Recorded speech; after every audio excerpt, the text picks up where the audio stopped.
Nous n'arrêtons pas de demander aux autorités de justifier ce besoin de tant de pouvoir.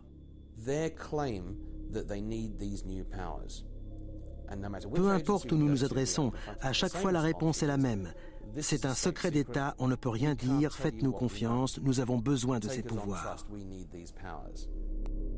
Le ministère de l'Intérieur dément toute dérive de cette nouvelle loi. Selon lui, devant l'augmentation du cybercrime, le gouvernement a besoin de nouveaux pouvoirs pour devancer ces criminels. Mais cette loi autorise évidemment l'espionnage des citoyens honnêtes.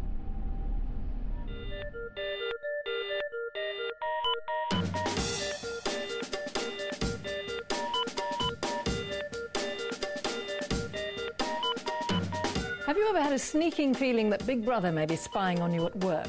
You may be right, it can happen. The 1 o'clock news has found evidence of firms using hidden cameras to secretly monitor their staff.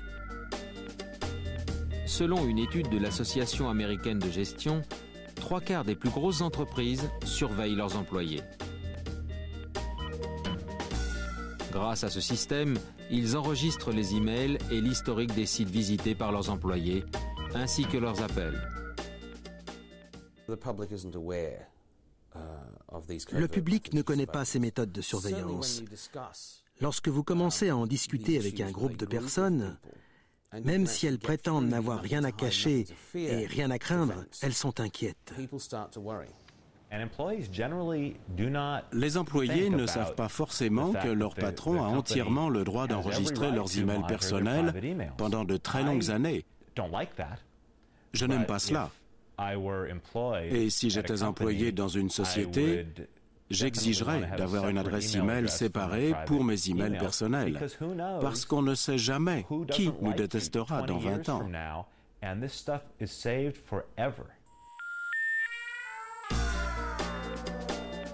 Les connexions Internet, les emails et les appels personnels coûtent environ des millions de livres chaque année à toute entreprise moyenne. Alors les employeurs trouvent cette surveillance justifiée.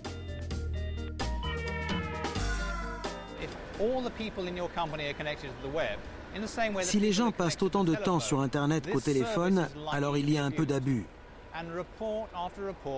De nombreux rapports et de nombreuses études ont démontré qu'une entreprise qui utilise Internet de manière inconsidérée perd en productivité.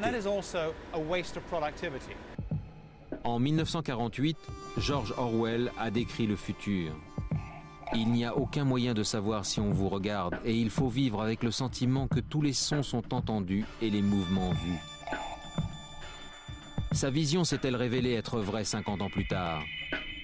Les théoriciens de complot le pensent, mais au lieu de Big Brother, ce serait un large réseau d'organisations qui surveillerait tout. Le pouvoir ne dépend pas de la technologie, mais de son utilisation.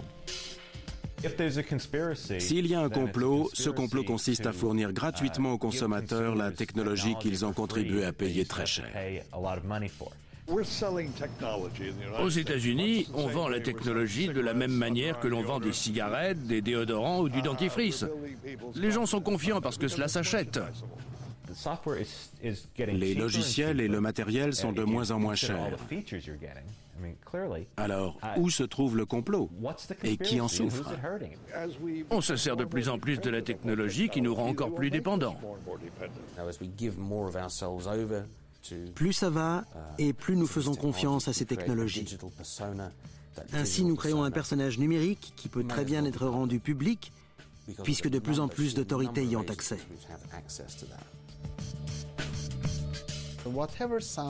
Tout ce qui correspond à de la science-fiction pour le public n'en est pas. C'est la réalité.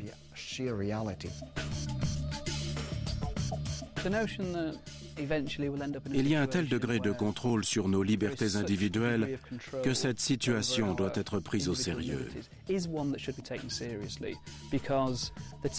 La technologie pourrait très bien devenir la réalité. Cela est très probable. Nous ne sommes plus uniquement surveillés dans la rue, dans les gares ou au travail. Désormais, Big Brother est également dans votre salon. Les technologies deviennent tellement puissantes qu'on peut se demander qui surveille qui.